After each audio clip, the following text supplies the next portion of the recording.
নমস্কার বন্ধুরা, স্বাগতম জানাচ্ছি তোমাদের আরও একটি নতুন ভিডিওতে। মুর্শিদাবাদের এক অল্প চেনা রেলওয়ে স্টেশন আজিমগঞ্জ সিটি থেকে। হ্যাঁ, আজিমগঞ্জ সিটি রেলওয়ে স্টেশন হয়তো অনেকেই চেনেন না, আজিমগঞ্জ রেলওয়ে স্টেশনকে অনেকেই চেনেন। তো জানি রাখি, আজিমগঞ্জ রেলওয়ে স্টেশনের ঠিক পরের স্টেশনে কিন্তু আজিমগঞ্জ সিটি রেলওয়ে স্টেশন। তো অল্প চেনা এই স্টেশন থেকেই আমি আজকে যাত্রা করব অল্প চেনা এক রুট ধরে রামপুরহাট রেলওয়ে স্টেশন পর্যন্ত। হ্যাঁ, এই সেই রামপুরহাট, তারাপীঠ যাওয়ার জন্য যে রামপুরহাট স্টেশনে আমাদের নামতে হয়। তো আজ পর্যন্ত এখান থেকে মেমো ট্রেন ধরে যাব রামপুরহাটে। কেমন হয় জার্নি, কেমন হয় এই যাত্রার অভিজ্ঞতা, দুপাশের দৃশ্য কেমন, সেটা তোমাদেরকে আমি অবশ্যই দেখাবো। আজিমগঞ্জ জংশন রেলওয়ে স্টেশন ওই এখান থেকে 1 কিলোমিটারের মতো রাস্তা। তবে আমি যেহেতু আজিমগঞ্জ সিটির আশেপাশেই ছিলাম, তো এখান থেকেই আমি আমার যাত্রা শুরু করব। আজিমগঞ্জ সিটি থেকে রামপুরহাট মোটামুটি 58-59 কিলোমিটারের মতন রাস্তা।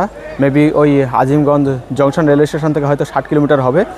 টোটাল ভাড়া নিয়েছে এখান থেকে 20 টাকা আজিমগঞ্জ সিটি থেকে, এবং আজিমগঞ্জ থেকেও মেবি ওই 20 টাকায় ভাড়া নেবে মেমো ট্রেনের জন্য। জানিয়ে রাখি, আজিমগঞ্জ জংশন থেকে রামপুরহাট স্টেশনের মধ্যে গণদেবতা এক্সপ্রেস, কবিগুরু এক্সপ্রেসের মতন এক্সপ্রেস ট্রেনগুলিও চলাচল করে থাকে। আমি জার্নি করব মেমোতে, টিকিট কেটে নিয়েছি, 20 টাকা ভাড়া নিয়েছে আজিমগঞ্জ সিটি থেকে। 12টা 34-এ আজিমগঞ্জ জংশন রেলওয়ে স্টেশন থেকে ট্রেন ছাড়ার কথা, আর এখন বাজে হচ্ছে 12টা 23। এবি কাটোয়া থেকে রামপুরহাটগামী একটি ট্রেন আসছে, ওই ট্রেনেই আমাদের যাত্রা হবে। আজিমগঞ্জ জংশন রেলওয়ে স্টেশন থেকে ওই ট্রেনটি ছাড়বে 12টা 29-এর সময়। চলো ট্রেনে ওঠা যাক এবং যাত্রা শুরু করা যাক। ওই স্টেশনে যেহেতু ট্রেন খুবই কম চলাচল করে, তো যখন কিন্তু ট্রেনটা চলাচল করে তখন কিন্তু মোটামুটি ভালোই ভিড় থাকে। দেখতে পাচ্ছ এই সময় আজিমগঞ্জ সিটি রেলওয়ে স্টেশনে কিন্তু বেশ ভালোই ভিড় রয়েছে। যদিও এই জায়গায় শেড বলে ভিড়টা এখানেই বেশি, তবে সামনের দিকে কিন্তু ভিড়টা অনেকটাই কম রয়েছে। আমি ওই সামনের দিকেই উঠবো। বুঝতেই পারছো, আজিমগঞ্জ মুর্শিদাবাদে আর রামপুরহাট কিন্তু বীরভূমে। তো এটি এমন একটি ট্রেন যে ট্রেন কিন্তু চলাচল করে এক জেলা থেকে আরেক জেলার মধ্যে।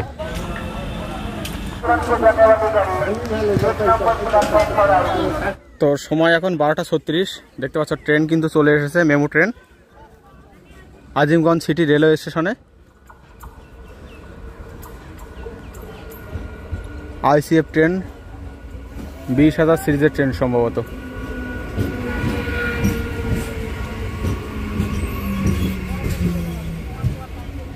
অনেকটা ফাঁকা ট্রেনই আছে, উঠে পড়ি।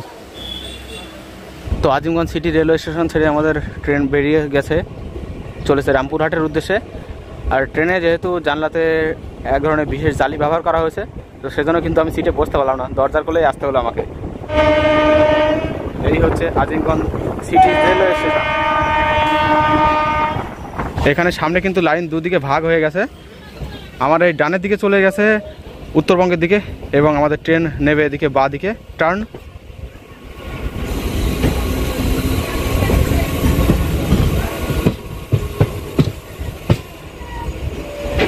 এই যে এই লাইনটা এদিকে চলে গেছে উত্তরবঙ্গের দিকে, ফারাক্কা মালদা হয়ে। আর আমাদের ট্রেন এখানে বাঁ দিকে টার্ন নিয়ে নিল।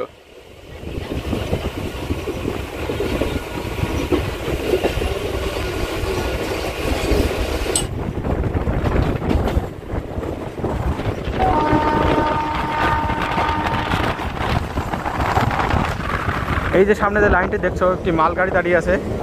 এটি প্রধানত রামপুরহাটের সাথে উত্তরবঙ্গের কানেক্টেড লাইন, যেটা আজিমগঞ্জের উপর দিয়ে যায়নি, আজিমগঞ্জের সাইড দিয়ে বেরিয়ে গেছে।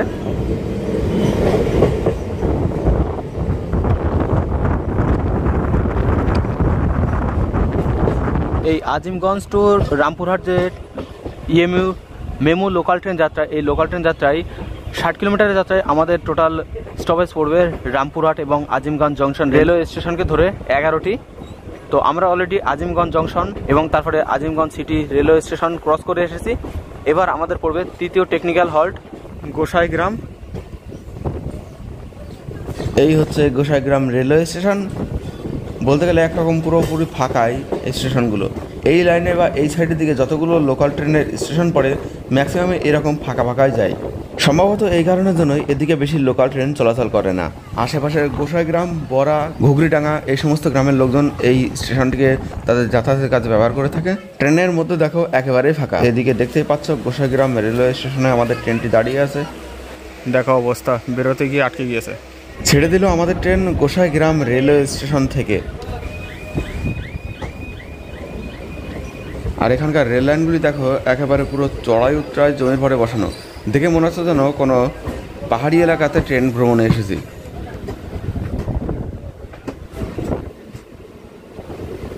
এই লাইনের দুপাশে কিন্তু মানুষজনের তেমন একটা বসতি নেই বললে চলে, বেশিরভাগই বাগান না হলে চাষের জমি, মাঝে সাঝে অল্প বিস্তর ছোটোখাটো বেশ কিছু গ্রাম এখানে লক্ষ্য করা যায়। সেটাই তোমাদের একেবারে ট্রেন থেকেই দেখাবো। অসাধারণ সুন্দর দেখতে গ্রামগুলো।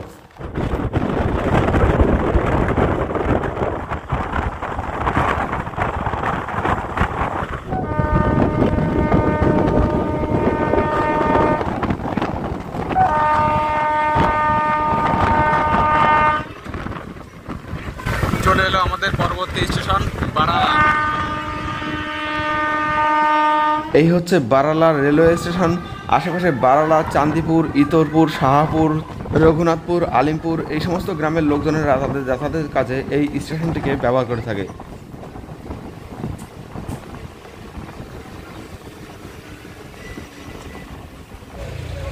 আর এই রুটে যাত্রাপথ দেখো, কখনো উঁচু কখনো নিচু, এরকম চড়াই উতরাই। দেখো, মেমু ও এক্সপ্রেস ট্রেন মিলিয়ে মোটামুটি হাতে গোনা কয়েকটি ট্রেনই এই লাইন দিয়ে প্রত্যহ চলাচল করে। তো সেক্ষেত্রে আমাদের পাশের লাইন দিয়ে অপোজিট সাইড থেকে আসা কোনো ট্রেনের চলাচলের কোনো ব্যাপার নেই।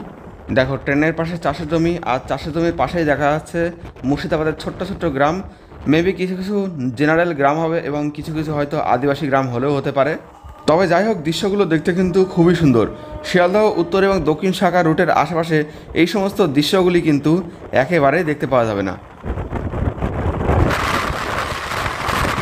আমাদের ট্রেন চলে এলো আমাদের যাত্রাপথের চতুর্থ টেকনিক্যাল হল্ট সাগরদিঘিতে। প্রধানত এখানে পাশেই সাগরদিঘি লেক নামে একটা বড় পুষ্করিণী আছে এবং তার থেকে কিন্তু এই স্টেশনের নাম পড়েছে সাগরদিঘি। আশেপাশের সাগরদিঘি, পোপাড়া, হরহরি, সুকি এই সমস্ত অচেনা গ্রামের লোকজন কিন্তু এই স্টেশনটিকে তাদের আসা যাওয়ার জন্য ব্যবহার করে থাকে। আর দেখো, সাগরদিঘি স্টেশনের আশেপাশে এলাকাটা কিন্তু যথেষ্ট বড় এবং এখানে বড় বাজার এলাকাও আছে।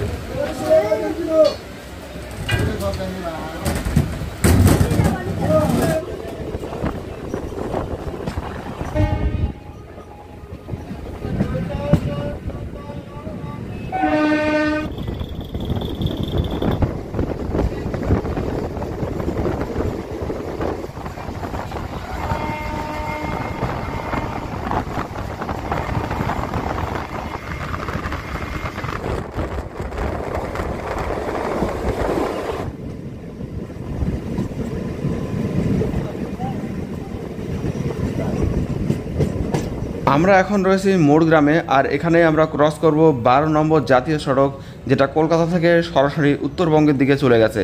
এই যে দেখতে পাচ্ছ জাতীয় সড়কের ওভারব্রিজ, এটাই কিন্তু 12 নম্বর জাতীয় সড়ক। আমাদের ট্রেন এসে পৌঁছেছে মোড় গ্রামে।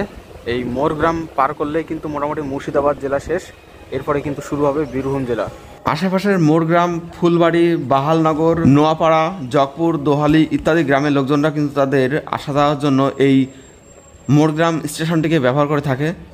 এখানকার যোগাযোগ ব্যবস্থা অনেকটাই ভালো, যেহেতু পাশেই রয়েছে 12 নম্বর জাতীয় সড়ক।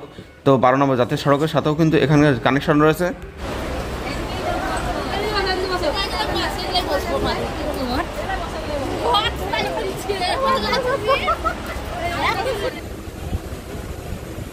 এই যে মোরগ্রাম স্টেশন শেষ হলো, আর সেই সাথে বীরভূম জেলাও কিন্তু শুরু হয়ে গেল মুর্শিদাবাদ জেলা পার করে।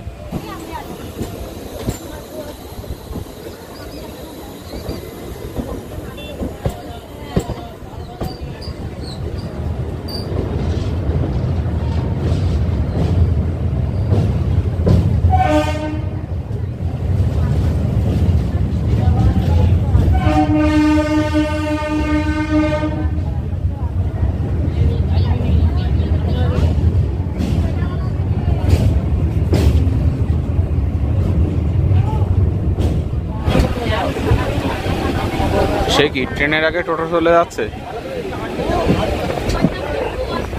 এইবার ট্রেন তার গতি ধরেছে, আর টোটো কোথায় পড়ে থাকবে।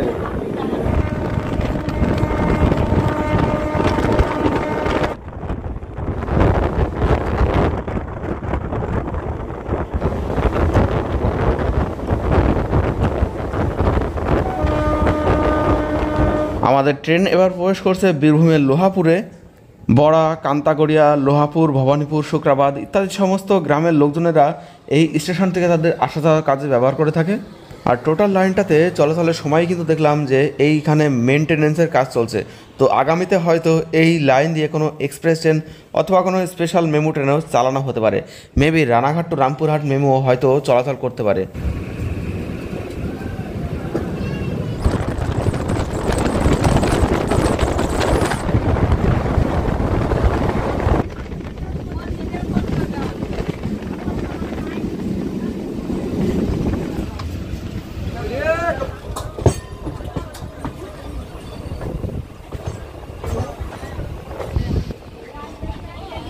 আমাদের ট্রেন এই মুহূর্তে প্রবেশ করছে তাকিপুর রেলওয়ে স্টেশনে। একেবারে বলতে গেলে পুরোপুরি ফাঁকা স্থানেই এই রেলওয়ে স্টেশন, দুপাশে চাষের ধানি জমি এবং তার মাঝেই হচ্ছে এই রেলওয়ে স্টেশন। আশেপাশে তাকিপুর, ভেলিয়ান, কাথা, মাতকলিথা, করগ্রাম, কুশিরপুর, শ্রীবল্লভপুর ইত্যাদি গ্রামের লোকজনেরা তাদের যাতায়াতের কাজে এই রেলওয়ে স্টেশনটিকে ব্যবহার করে থাকে।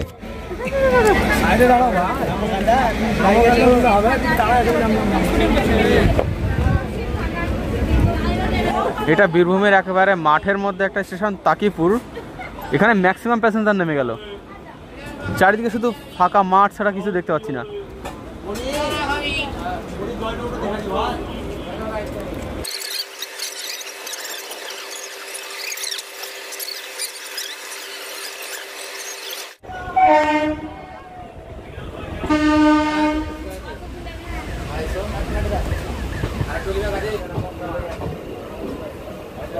আমরা তাকিপুর ক্রস করলাম, এবার নলহাটি আসবে। তো এই যে যাত্রাপথ, এই যাত্রাপথের মধ্যে একটা ট্রেনও কিন্তু আমাদেরকে ক্রস করেনি। বর্ধমানকে আমরা ধানের গোলা বলি, কিন্তু এই যাত্রাপথে আসার পরে আমার সেই ধারণাটার জন্য অনেকটা ভেঙে গেল।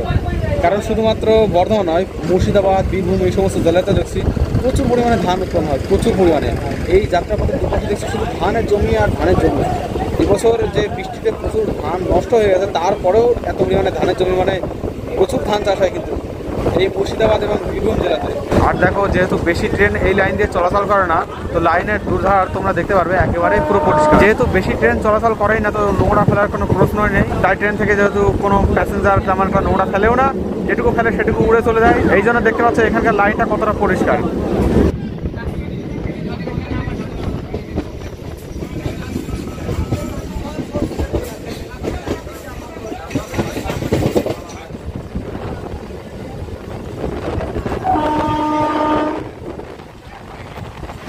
এই মালগাড়িটি প্রথম কোনো বড় ট্রেন যার পাশ দিয়ে আমাদের ট্রেনটি যাচ্ছে। আর আমাদের ট্রেন কিন্তু এখন প্রবেশ করেছে নলহাটিতে। আমার পেছনে রয়েছে প্ল্যাটফর্ম। যেহেতু এই রুটে এখানে প্ল্যাটফর্মটা সাইডে কাটা, তো এখানে প্ল্যাটফর্ম একটি রয়েছে। এবার এখান থেকে মেন লাইনে আমরা যুক্ত হব, যে মেন লাইন চলে গেছে বর্ধমান থেকে একেবারে উত্তরবঙ্গের দিকে।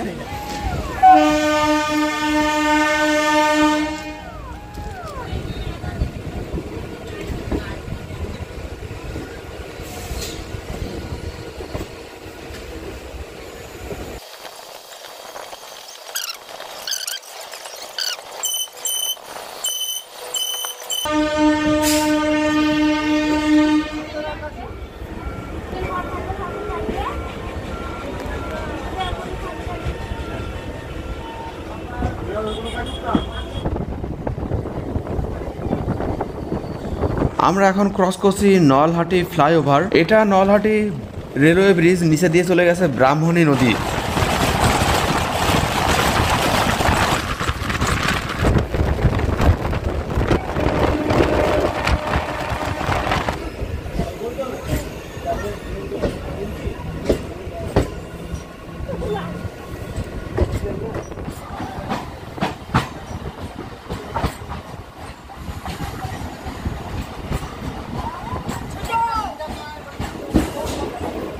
আমাদের ট্রেন নলহাটি পার করে এলো স্বাধীনপুরে। আর দেখো, অল্প কিছু সংখ্যক প্যাসেঞ্জার এখান থেকে নামলো, বাদ বাকি স্টেশন দেখো একেবারে ফাঁকা, প্যাসেঞ্জার তেমন ওঠেইনি, নেই এই স্টেশনে প্যাসেঞ্জার তেমন নেই বললেই চলে। এমনকি ট্রেনের ভেতরেও একরকম ফাঁকাই। তবে যদি রানাঘাট রামপুরহাট ট্রেন সার্ভিস চালু হয়, তবে সেই ট্রেনের বাইরে না হোক অন্ততপক্ষে ভেতরের দিকটা প্যাসেঞ্জারের লোডই থাকবে, এটা আমার বিশ্বাস।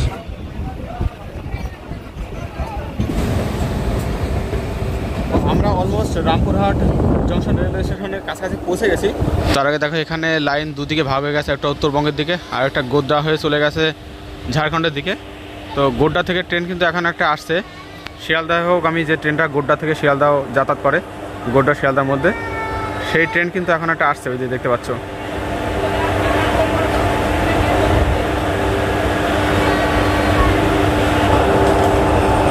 এই যে রামপুরহাট জংশন রেলওয়ে স্টেশনে চলে আসছে গোড্ডা শিয়ালদা মেমু। এই ট্রেনটার জন্যই কিন্তু আমাদের ট্রেনটা দাঁড় করিয়ে দিল।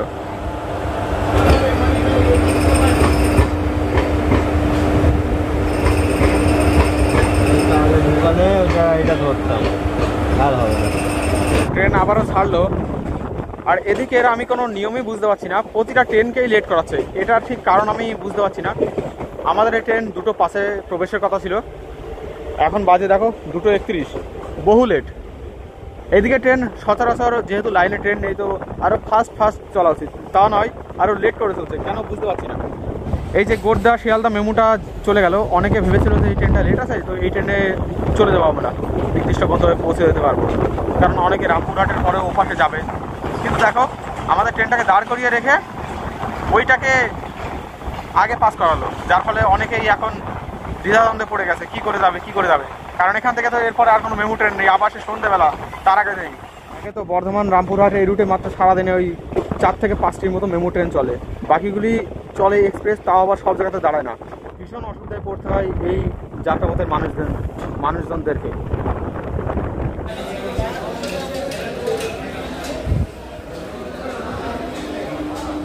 সো ফাইনালি অনেক নাটকের পরে অবশেষে পৌঁছে গেছি রামপুরহাট স্টেশনে। এখন আর বাইরে বেরোনোর কোনো সময় নেই, 2:48 বেজে গেছে অলরেডি। পেছনে ট্রেন আসছে, এক্সপ্রেস ট্রেন, সেই ট্রেনের টিকিট কেটে নিয়েছি, এখান থেকে চলে যাবো বর্ধমান। তারাপীঠ যাওয়ার জন্য প্রধানত এই রামপুরহাট জংশন রেলওয়ে স্টেশনে এসেই প্রবেশ করতে হয়।